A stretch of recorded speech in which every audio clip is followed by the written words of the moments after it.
Hello दोस्तों, नमस्कार। बात कर लेते हैं आज के दिन भर की सारी बड़ी खबरों की, जहां सबसे पहले आपको बताएंगे दोस्तों, देश कनाडा ने खालिस्तानियों पर ऐसा फैसला लिया कि खुशी से झूम उठेंगे हिंदू। संसद से पास हुआ C9 बिल, बताएंगे दोस्तों क्या है इसका मतलब और ये कितना बड़ा झटका है खालिस्तानियों के लिए दोस्तों। वहीं आपको बताएंगे भारत में मुस्लिम और मस्जिद खतरे में। जी हाँ, पाकिस्तानी राष्ट्रपति जरदारी ने अलापा नया राग वाराणसी तक का लिया नाम। बताएंगे आखिर बनारस से क्या जोड़ा, क्यों लिया बनारस का नाम और अब कौन सा नया एजेंडा चलाना चाहता है पाकिस्तान। तो वहीं अगर भारत ने पानी पर नहीं बदला अपना रुख तो हम करेंगे युद्ध। पाकिस्तानी रक्षा मंत्री ने दी भारत को बहुत बड़ी गिदड़ भभकी। तो वहीं RSS के चीफ ने क्या जवाब दिया पाकिस्तान को, जानने वाली बात दोस्तों। उधर अमेरिका ईरान डील के बाद पाकिस्तान का कौन सा अगला मिशन है कि अचानक चुपचाप तरीके से पहुंच गया तेहरान। पाकिस्तान का गृह मंत्री नकवी। वहीं ईरान ने फिर बंद किया हॉर्मुज और दे डाली सख्त चेतावनी। क्या इससे भारत में और महंगाई के हैं आसार, क्या है जानकारी दोस्तों। वहीं प्रधानमंत्री किसान निधि योजना की 23वीं किस्त को लेकर भी बड़ी जानकारी सामने आई है। एक से एक बेहतरीन से बेहतरीन अपडेट आपको बताने वाले हैं, बस आप वीडियो के अंत तक बने रहिएगा। और खबरों में आगे बढ़ने से पहले मानते हैं कि खालिस्तानियों का विनाश जरूरी है, तो वीडियो को लाइक करके चैनल को सब्सक्राइब करके बेल आइकन दबा के कमेंट में जय हिंद अवश्य कह दीजिएगा। बात करते हैं पहली सबसे बड़ी खबर की, जहां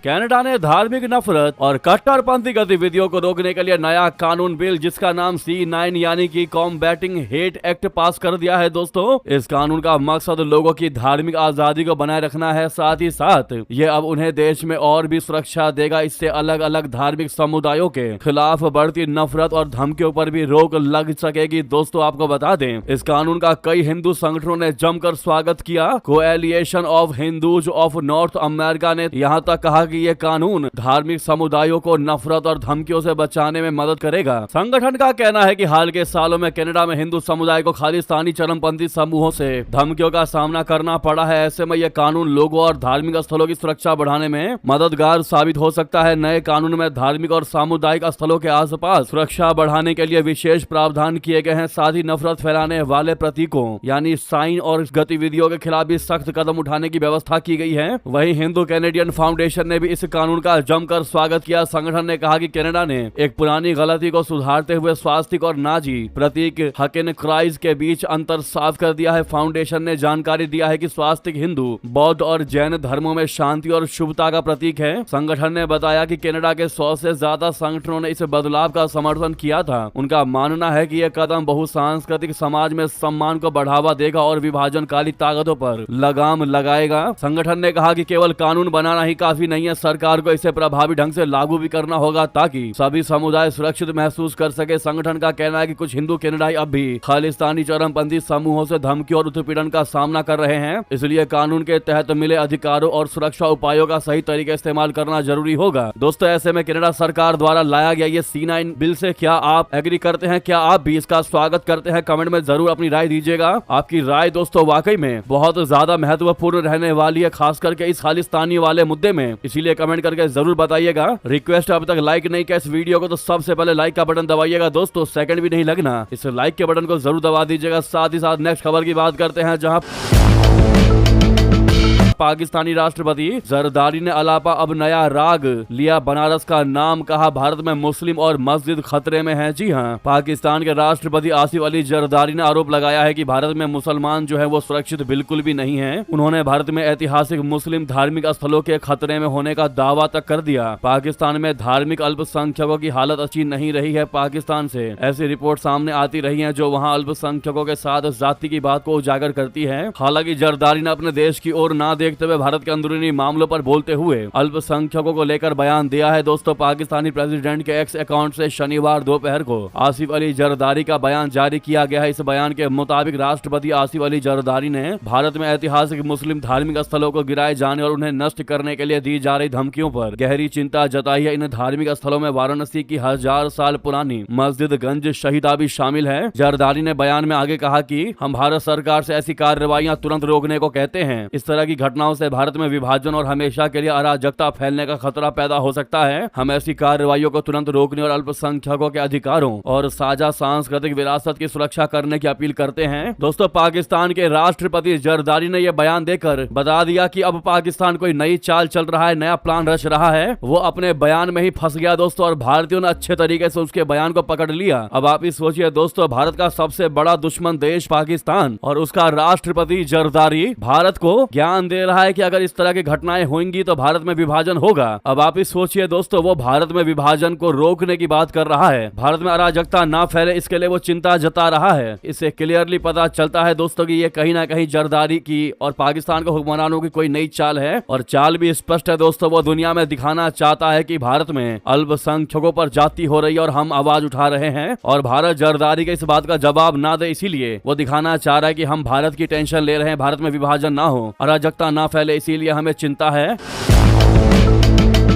जरदारी ने यह बात कोई पहली बार ऐसे नहीं की। आपको बता दें, पाकिस्तान ने हालिया समय में यूनाइटेड नेशन के मंचों से बार बार ये कहा है कि कश्मीर में मुस्लिमों के साथ अच्छा बर्ताव नहीं हो रहा है। भारत के कई दूसरे अंदरूनी मामलों पर भी पाकिस्तान की ओर से बयान आए हैं। जरदारी का बयान इसी कड़ी का हिस्सा दिखता है दोस्तों। ऐसे में हम यानी पूरे भारत के लोग जरदारी से यही कहना चाहेंगे कि तुम भारत पर ध्यान मत दो, तुम पीओके पर ध्यान दो। पीओके में जो आगजनी हो रही है, पीओके में जो बवाल मचा हुआ है, उसको शांत करवाने की कोशिश करो। जो वहाँ पर निहत्तों पर गोली मारने का आदेश दिए गए हैं और तुम्हारे देश में जो सैनिक मर रहे हैं, आतंकवादियों की संख्या बढ़ रही है, पहले उन चीजों को संभालो, उसके बाद भारत पर बयान देना। पीओके कब जाकर बैठे हो और वहाँ की जनता के साथ जाति कर रहे हो। अगर नहीं संभल रहा है पीओके तो भारत को वापस कर दो। भारत की जमीन यानी अपनी दिक्कतें दिखाई नहीं दे रही है दोस्तों, और भारत में कमियां ढूंढने चले पाकिस्तानी राष्ट्रपति जरदारी। इस पर आपकी राय तो बनती है दोस्तों, आप लोगों का क्या सवाल है इस मुद्दे पर? आप लोग क्या जवाब देना चाहेंगे जरदारी को? जरूर कमेंट कीजिएगा। साथ ही साथ आपको बता दें, इतना ही नहीं, एक तरफ राष्ट्रपति तो दूसरी तरफ रक्षा मंत्री भारत को गिदड़ भभकी दे रहा है दोस्तों। कह रहा है कि भारत ने पानी पर नहीं बदला रुख तो हम युद्ध लड़ेंगे। जी हाँ, पाकिस्तान के रक्षा मंत्री ख्वाजा आसिफ भारत के चिनाब प्रोजेक्ट और सिंधु जल संधि को सस्पेंड करने पर बौखलाया हुआ है। पाकिस्तानी रक्षा मंत्री ने एक इंटरव्यू में पहले कहा कि हमें युद्ध शुरू करने की आवश्यकता नहीं है, लेकिन अगर हमें लगा कि भारत पानी को रोक रहा है और कुछ प्रोजेक्ट बना रहा है तो हम निश्चित रूप से जंग करेंगे। उन्होंने कहा कि भारत ने ऑपरेशन सिंदूर के बाद पाकिस्तान को पानी बंद करने की धमकी दी है। ख्वाजा आसिफ ने कहा कि जब हमें लगेगा कि पाकिस्तान की पानी सुरक्षा खतरे में है तो हम निश्चित रूप से जंग के लिए जाएंगे। जी हाँ, ख्वाजा आसिफ ने पाकिस्तानी टीवी चैनल ARY को दिए इंटरव्यू में कहा कि पानी जिंदगी है, पानी संसार है और इंसान पानी से पैदा हुआ है। पूरा ब्रह्मांड पानी से पैदा हुआ है, पानी ही जीवन है। उन्होंने कहा कि अभी तक भारत ने किशन गंगा समेत जो भी प्रोजेक्ट बनाए हैं उसकी पाकिस्तान ने खुद वहां जाकर निगरानी की है, लेकिन अब पिछले एक साल में वहां क्या हो रहा है इसकी जानकारी नहीं है। यह सिंधु जल संधि के तहत हुआ था। वहीं पाकिस्तानी रक्षा मंत्री ने एक अन्य इंटरव्यू में पाकिस्तान अधिकृत कश्मीर में चल रहे प्रदर्शन के पीछे भी इंडिया कनेक्शन बता दिया है। इतना ही नहीं दोस्तों, यहाँ तक कि ख्वाजा आसिफ ने आरोप लगा दिया कि पाकिस्तान अधिकृत कश्मीर यानी पीओके में जो प्रदर्शन हो रहे हैं वे भारत के रुख को मजबूत कर रहे हैं। उन्होंने ये भी आरोप लगाया कि पीओके के प्रदर्शनकारी मीडिया और विदेश में बैठे समर्थक भारतीय प्रॉक्सी नेटवर्क का हिस्सा है। यानी उसका ये कहना है कि पीओके में जो बवाल मचा हुआ है उसको पीछे से भारत सपोर्ट कर रहा है। ये बड़े आरोप लगा दिए हैं दोस्तों भारत पर। यानी अपनी कमी को छिपाने के लिए पाकिस्तान को भारत ही दिखाई देता है ताकि वो हर किसी के ध्यान को डेविएट कर सके। साथ ही साथ दोस्तों आपको बता दें,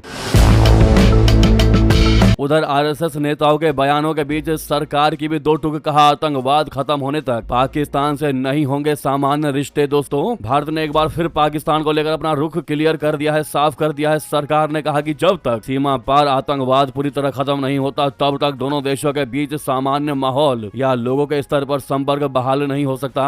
आरएसएस नेताओं की पाकिस्तान के साथ अधिक जुड़ाव संबंधित हालिया टिप्पणियों पर पूछे गए सवालों के जवाब में सरकार ने यह क्लियर रुख रखा। संसद की अस्थायी समिति की बैठक में विदेश मंत्रालय के वरिष्ठ अधिकारियों ने भारत पाकिस्तान और भारत चीन संबंधों पर विस्तार से जानकारी देते हुए सरकार की नीति और सुरक्षा संबंधित प्राथमिकताओं को सामने रखा। विदेश मामलों की संसदीय अस्थायी समिति की बैठक में अधिकारियों ने कहा कि भारत और पाकिस्तान के बीच लोगों के स्तर पर संपर्क तभी संभव है जब आतंकवाद और हिंसा का डर पूरी तरीके से समाप्त हो जाए। मौजूदा हालात में ऐसा वातावरण नहीं है, इसीलिए किसी भी तरह के सामान्य संपर्क की संभावना फिलहाल नहीं दिखाई देती। तो वहीं आपको बता दें, अमेरिका ईरान डील के बाद पाकिस्तान का अगला क्या है मिशन? दरअसल चुपचाप तेहरान पहुंचे गृह मंत्री नकवी। क्या है बात बता दें, पाकिस्तान के गृह मंत्री मोहसिन नकवी बिना किसी पूर्व घोषणा के शनिवार को ईरान पहुंच गए। ये पाकिस्तान के किसी भी वरिष्ठ नेता की उस देश की पहली यात्रा है जो अमेरिका और ईरान द्वारा पश्चिम एशिया में शांति बहाल करने के उद्देश्य से समझौते पर हस्ताक्षर किए जाने के बाद हुई है। जियो न्यूज की खबर के मुताबिक नकवी शनिवार को ईरान के मशहद पहुंचे। खबर में हालांकि विस्तृत जानकारी नहीं दी गई है। बाद में ईरानी मीडिया की खबर में कहा गया है कि नकवी अब तेहरान जा रहे हैं, यानी ईरान की राजधानी तेहरान जा रहे हैं, जहां वो वरिष्ठ ईरानी अधिकारियों के साथ वार्ता करेंगे। सरकार के स्वामित्व वाली समाचार एजेंसी IRNA की खबर के मुताबिक नकवी अपनी यात्रा के दौरान ईरान और अमेरिका के बीच जारी वार्ताओं की निगरानी करेंगे। इस सप्ताह अमेरिका और ईरान ने एक समझौता ज्ञापन यानी MOU पर हस्ताक्षर किए थे। इन वार्ताओं में प्रमुख मध्यस्थ पाकिस्तान भी जमानतदार के रूप में इस समझौता ज्ञापन का हस्ताक्षर करता है। इस्लामाबाद से नकवी की यात्रा के बारे में कोई आधिकारिक घोषणा नहीं की गई है, लेकिन माना यह जा रहा है कि वो अमेरिका और ईरान के बीच होने वाली आगामी वार्ताओं की निगरानी करेंगे। ये वार्ता 19 जून से शुरू होने की उम्मीद थी, लेकिन बाद में इसे स्थगित कर दिया गया था। आपको बता दें, जानकारी ये भी सामने आ रही है ईरान को लेकर कि उसने फिर से हॉर्मुज को बंद कर दिया है और साथ में बड़ी चेतावनी भी जारी कर दी। ईरान ने एक बार फिर स्ट्रेट ऑफ हॉर्मुज बंद कर दिया। इजराइल की संयुक्त सैन्य कमान ने सरकारी टीवी पर इससे जुड़ी इंफॉर्मेशन दी है। दोस्तों, ये कदम इजराइल द्वारा लेबनान में हमलों के चलते उठाया गया है। इसके साथ ही ईरान ने यह भी चेतावनी दी है कि ये तो सिर्फ पहला कदम है, फर्स्ट स्टेप है। अगर इजराइल के हमले इसी तरह जारी रहे तो अंजाम और भी बुरा हो सकता है। बयान में यह भी कहा गया है कि अमेरिका और इजराइल लगातार सीज फायर की शर्तों का उल्लंघन कर रहे हैं। दूसरी तरफ इसको लेकर अमेरिका का भी बयान है। फॉक्स न्यूज के मुताबिक अमेरिकी उपराष्ट्रपति JD वेंस ने कहा है कि इस बात का कोई सबूत नहीं है कि ईरान स्ट्रेट ऑफ हॉर्मुज को बंद कर रहा है। उन्होंने कहा कि रविवार को ईरान के साथ बातचीत संभव है, यानी आज ये बातचीत संभव है दोस्तों। लेकिन वहीं आपको बता दें, अब मिडल ईस्ट में इस संकट के बीच भी भारत पर नहीं पड़ने वाला कोई भी फर्क, आम जनता पर नहीं आएगी आंच। भारत ने बदला LPG इंपोर्ट रूट, तेल कंपनियों ने संभाला मोर्चा। दोस्तों, पश्चिम एशिया में चल रहे संघर्ष के दौरान भारत ने अपनी लिक्विफाइड पेट्रोलियम गैस बोले तो LPG की खरीद के स्रोतों में काफी बदलाव किया है। खाड़ी क्षेत्रों पर निर्भरता कम करने के लिए अमेरिका, ईरान और कई अन्य देशों से इंपोर्ट बढ़ाया गया, जबकि सरकारी फ्यूल कंपनियों ने अंतर्राष्ट्रीय कीमतों में हुई भारी बढ़ोतरी का बोझ खुद उठाया ताकि आम घरों पर इसका असर न पड़े। संघर्ष से पहले भारत का लगभग 90% LPG आयात पश्चिम एशियाई सप्लायर्स से होता था, जिससे देश पर क्षेत्रीय रुकावटों का काफी असर पड़ने का खतरा था। क्रिसिल की एक रिपोर्ट के मुताबिक अप्रैल 2026 तक भारत के कुल LPG इंपोर्ट में अमेरिका की हिस्सेदारी लगभग 1/3 हो गई, जो फरवरी में सिर्फ 8% थी। इस बदलाव में 2025 के आखिर में अमेरिका के साथ हुए सालाना 2.2 मिलियन टन LPG सप्लाई के समझौते ने मदद किया। ये मात्रा भारत की सालाना इंपोर्ट आवश्यकता का लगभग 10% था। ईरान भी भारत के आयात स्रोतों में फिर से शामिल हुआ और अप्रैल के आयात में उसकी हिस्सेदारी लगभग 6% रही, जबकि अर्जेंटीना, चिली, फ्रांस और नीदरलैंड जैसे देशों से भी सप्लाई की गई। सप्लाई के स्रोतों में इस विविधता से संघर्ष के दौरान सप्लाई बनाए रखने में मदद मिली, लेकिन इसके लिए लंबी सप्लाई चेन और ज्यादा ढुलाई खर्च यानी फ्रेट कॉस्ट का बोझ उठाना पड़ा। इसके बावजूद रुकावटों का मांग पर भारी असर पड़ा। सप्लाई में कमी और बढ़ती कीमतों के कारण इस्तेमाल घटने से अप्रैल में LPG की खपत फरवरी के 3.2 मिलियन टन से घटकर 2.47 मिलियन टन रह गई। पश्चिम एशिया में तनाव कम होने और मुख्य ट्रेड रूट के फिर खुलने की संभावना से सप्लाई को लेकर तत्काल चिंताएं कम होने और ग्लोबल LPG कीमतों में नरमी आने की उम्मीद है। हालांकि इस रुकावट ने आयातित LPG पर भारत की लगातार निर्भरता और सीमित स्रोतों से खरीद से जुड़े जोखिमों को उजागर किया, लेकिन साथ ही साथ भारत को एक मजबूत ट्रांसपोर्टर भी बना दिया ताकि भारत अब नया रूट का इस्तेमाल कर सके। ये बड़ी अच्छी जानकारी थी भारत के लिए। साथ ही साथ आपको बता दें,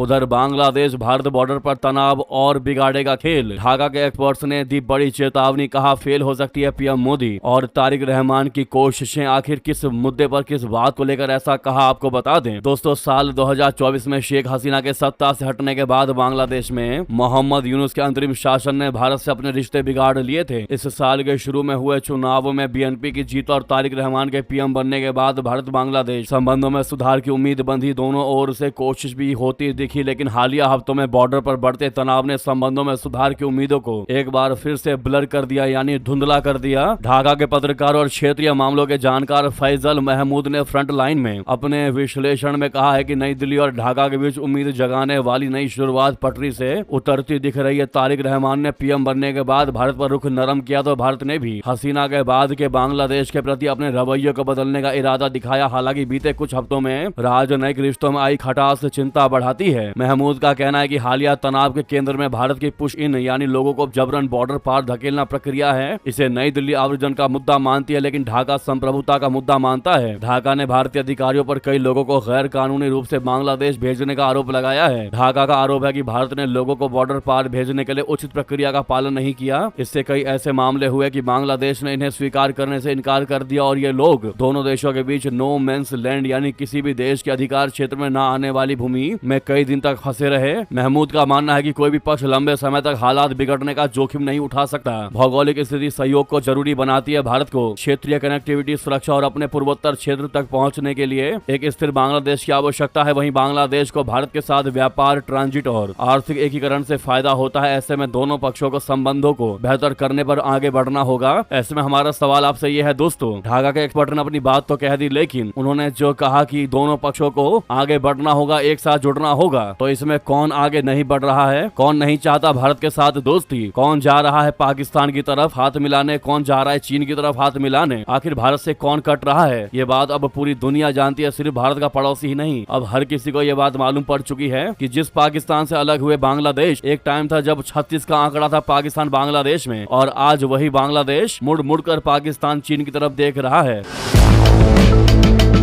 हाल ही में जानकारी ये भी सामने आई है, इस साल की शुरुआत में बांग्लादेश के पीएम का पद संभालने वाले तारिक रहमान चीन की यात्रा पर जा रहे हैं। रहमान 4 दिन की आधिकारिक यात्रा के लिए 23 जून को चीन पहुंचेंगे। इस दौरे की शुरुआत आर्थिक पहलू से होगी, जब तारिक डालियान में world economic forum summer Davos बोले तो न्यू चैंपियंस की 17वीं सालाना बैठक में शामिल होंगे। उनके दौरे से ढाका को आर्थिक के अलावा रक्षा और दूसरे क्षेत्रों में भी काफी उम्मीदें हैं। ऐसे में उनके इस दौरे पर भारत और अमेरिका की भी तगड़ी नजर जमी हुई है। एशिया टाइम्स के मुताबिक बीजिंग में चीनी राष्ट्रपति जिनपिंग से मिलने से पहले तारिक रहमान WEF के अंतरिम प्रेसिडेंट और CEO अलोइस ज़िविंगवी से बातचीत करेंगे। एक मल्टीलेटरल इकोनॉमिक फोरम से शुरुआत करके ढाका को अहम रणनीतिक बातचीत में उतरने से पहले इस दौरे को कमर्शियल नजरिए से पेश करने का मौका मिलता है। ऐसे में कौन नहीं बढ़ना चाह रहा, कौन दोस्ती का हाथ नहीं बढ़ा रहा है, इसका जवाब आप लोग दीजिएगा दोस्तों। वहीं आपको बता दें, पाकिस्तान, सऊदी, तुर्की और मिस्र की इस्लामिक नाटो बनाने की तैयारी हुई तेज। R4 की बैठक दिल्ली रखेगी इस पर नजर। जी हाँ, ईरान युद्ध के बीच मुस्लिम देशों का इस्लामिक नाटो बनाने की तैयारियां तेज हो गई हैं। पाकिस्तान के विदेश मंत्रालय ने शुक्रवार को बताया है कि देश को प्रधानमंत्री और विदेश मंत्री इशाक डार आज मिस्र जाएंगे। वहां वे मिस्र, सऊदी अरब और तुर्की के अपने समकक्षों के साथ बातचीत करेंगे। ये चारों देश मध्य पूर्व में जारी तनाव के बीच क्षेत्रीय सुरक्षा और कूटनीतिक घटनाक्रमों पर चर्चा करने की तैयारी कर रहे हैं। माना यह जा रहा है कि ये चारों देश नाटो की तर्ज पर एक इस्लामिक संगठन बनाने का प्रयास कर रहे हैं, जिसका मकसद एक देश पर हमला सभी देशों पर हमला माना जाएगा। काहिरा में होने वाली ये R4 बैठक इन देशों की चौथी बैठक होगी। आपको बता दें कि R4 एक कूटनीतिक ढांचा है जिसे इस साल मार्च में मिस्र, सऊदी अरब, तुर्की और पाकिस्तान ने ही शुरू किया था। अमेरिका ईरान संघर्ष और मध्य पूर्व में व्यापक अस्थिरता के दौरान इन चारों देशों ने आपस में बातचीत तेज कर दी थी। पाकिस्तान और सऊदी अरब पिछले साल ही एक सैन्य गठबंधन बना चुके हैं, जिसके तहत एक दूसरे पर हमले की स्थिति में मदद करना है। ये चारों देश आपसी तालमेल बिठाने और तनाव कम करने के प्रयासों को आगे बढ़ाने के लिए एक मंच तैयार करने का प्रयास कर रहे हैं। और उसके बाद से R4 की नियमित बैठकें हो रही हैं, जिनमें पूरे क्षेत्र में सुरक्षा, राजनीतिक और आर्थिक घटनाक्रमों पर चर्चा की जाती है। पाकिस्तान के विदेश मंत्रालय ने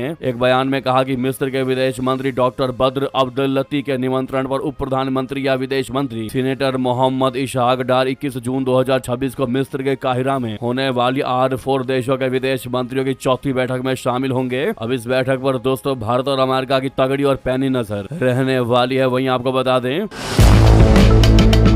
राफेल जेट को ठुकराकर ग्रिपेन जेट खरीदेगा ब्राजील, तो क्या भारत भी बदलेगा मन? क्या है स्वीडन का ऑफर? दोस्तों बता दें, ब्राजील ने फ्रांस से राफेल जेट खरीदने की योजना को रद्द कर दिया है। ब्राजील ने राफेल के बजाय स्वीडन से ग्रिपेन लड़ाकू विमानों के अपने सौदे को बढ़ाने का संकेत दिया है। ब्राजील अब स्वीडन से पहले से तय 36 साब ग्रिपेन EF जेट के बजाय 56 विमान खरीदने पर विचार कर रहा है। ब्राजील के राफेल लेने से पीछे हटने के बाद भारत की ओर दुनिया की नजर है। भारत की फ्रांस से राफेल पर बात चल रही है, लेकिन स्वीडन ने नई दिल्ली को कम कीमत पर जेट खरीद का ऑफर दिया है। ब्राजील की पहले 36 ग्रिपेन फाइटर जेट के लिए स्वीडन से बातचीत हुई थी। ब्राजील अब 36 साब ग्रिपेन EF जेट से आगे बढ़कर 20 और विमान खरीदना चाहता है। ये इसलिए अहम है क्योंकि ब्राजील क्षमता हासिल करने और इस जेट को अपने देश में ही विकसित करने का प्रयास कर रहा है। अब सवाल यह है कि क्या भारत भी अपना मन बदलेगा राफेल को लेकर? तो आपको बता दें, फ्रांस के राफेल जेट का इस्तेमाल करने वाला एक अहम देश भारत है। भारत अपने लड़ाकू विमानों के बेड़े को बढ़ाने के लिए फ्रांस से 112 राफेल और लेने पर पर बात कर रहा है। इस बातचीत में लगातार कई अड़चने आई है। इसमें एक अहम मुद्दा फ्रांस का सोर्स कोड देने से मना करना है। ऐसे में चर्चा रही है कि भारत दूसरे विकल्प की तलाश कर सकता है। ऐसी रिपोर्ट सामने आई है जो बताती है कि स्वीडन की कंपनी साब भारत को राफेल की तुलना में तकरीबन आधी कीमत पर ग्रिपेन ई जेट देने का पेश कर रही है, ऑफर दे रही है, पेशकश कर रही है। इसमें सबसे अहम बात यह है कि स्वीडन ने तकनीक ट्रांसफर और भारत में ही विमानों के निर्माण की बात कह दी है। दोस्तों ये भारत को राफेल से ग्रिपेन की तरफ खींचकर अवश्य ला सकता है, लेकिन देखते हैं क्या फैसला लेता है अपना भारत। आप लोग क्या सजेशन देना चाहते हैं दोस्तों भारत की वायुसेना को? क्या राफेल को छोड़कर ग्रिपेन की तरफ जाना चाहिए या फिर राफेल ही बेस्ट है? देखते हैं आप लोगों की क्या राय है दोस्तों, साथ ही साथ बता दें।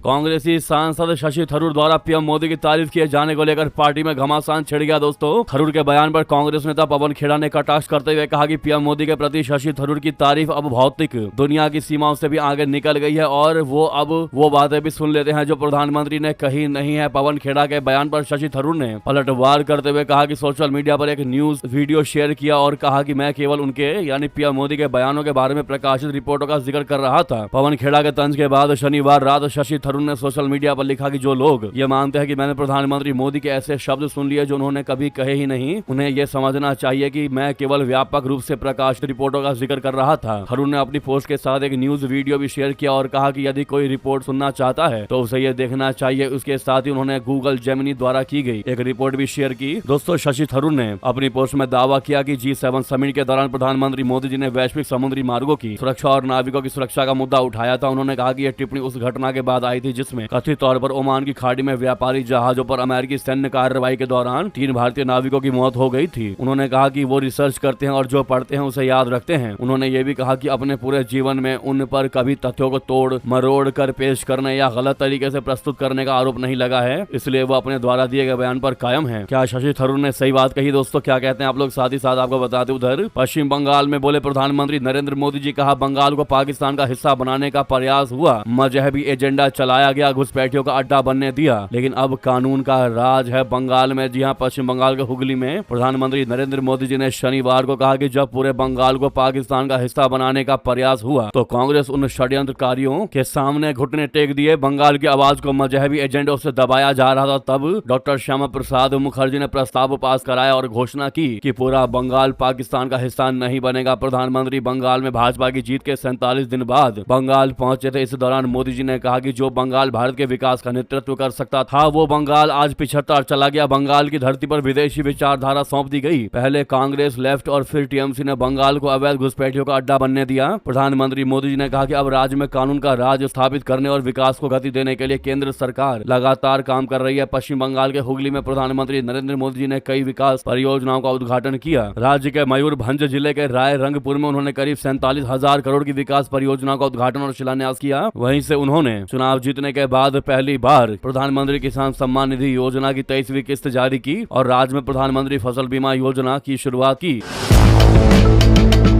तो वहीं आपको बता दें भरत तिवारी एनकाउंटर केस में पुलिस की बड़ी कार्रवाई, पिता भाई समेत मुखिया पर भी केस दर्ज कर लिया गया। जी हां, भोजपुर जिले के शाहपुर थाना क्षेत्र के चर्चित भरत तिवारी एनकाउंटर मामले में अब पुलिस ने अपनी कार्रवाई तेज कर दिया। इस पूरे मामले में पुलिस ने एक नहीं बल्कि 3 अलग अलग FIR दर्ज की है। इनमें मृतक भरत तिवारी, उसके पिता और भाई को भी नामजद किया है। वहीं एनकाउंटर के विरोध में सड़क जाम करने वाले लोगों पर भी मामला दर्ज कर लिया है। दूसरी तरफ परिजन पुलिस पर फर्जी एनकाउंटर का आरोप लगाते हुए दोषी पुलिस कर्मियों पर कार्रवाई की मांग कर रहे हैं। अब ऐसे में भरत तिवारी पर दोस्तों हमारा सवाल आपसे यही है कि जिस हिसाब से पुलिस ने इनका एनकाउंटर किया है और जिस प्रकार से यह एनकाउंटर विवादों में घिर गया है कि लोग सवाल उठा रहे हैं कि आत्मसमर्पण करने के बावजूद भी, बंदूक पुलिस को दे देने के बावजूद भी आखिरकार इनको क्यों मारा पुलिस ने, जिसको लेकर लोगों में गुस्सा सिर्फ बिहार में ही नहीं दोस्तों पूरे भारत में दिखाई दे रहा है। ऐसे में इस बात का जवाब आप जरूर दीजिएगा। दोस्तों आपको क्या लगता है इस मुद्दे पर अपनी राय जरूर दीजिएगा। वहीं आपको बता दें आज 95,000 एग्जाम रूम, 1,38,560 CCTV कैमरे, 51,311 जैमर। जी हाँ, नीट महापरीक्षा की तैयारी जबरदस्त कर ली है। नीट परीक्षा का पेपर लीक होने के बाद NTA एक बार फिर से अब 21 जून यानी आज नीट अंडर ग्रेजुएट 2026 एग्जाम को सुचारू और सुरक्षित रूप से आयोजित करने के लिए पूरी तरह तैयार है। इस परीक्षा से ठीक पहले नेशनल टेस्टिंग एजेंसी NTA ने निष्पक्ष, सुरक्षित और उम्मीदवारों का अनुकूल परीक्षा सुनिश्चित करने के लिए व्यापक इंतजाम किए हैं। रविवार को होने वाली यह परीक्षा भारत के 551 शहरों में 5,440 केंद्रों और विदेश में 14 केंद्रों पर आयोजित की जा रही है। परीक्षा अंग्रेजी और 12 भारतीय भाषाओं में आयोजित की जा रही है। वहीं लगे हाथों वीडियो को लाइक करके चैनल को सब्सक्राइब करके बेल आइकन दबा के कमेंट में जय हिंद कह दीजिएगा। जहां पर भी आपका ग्रुप हो व्हाट्सएप फेसबुक एक्स पर शेयर करना मत भूलिएगा। मिलता अगली बड़ी खबर में। जय हिंद, जय भारत।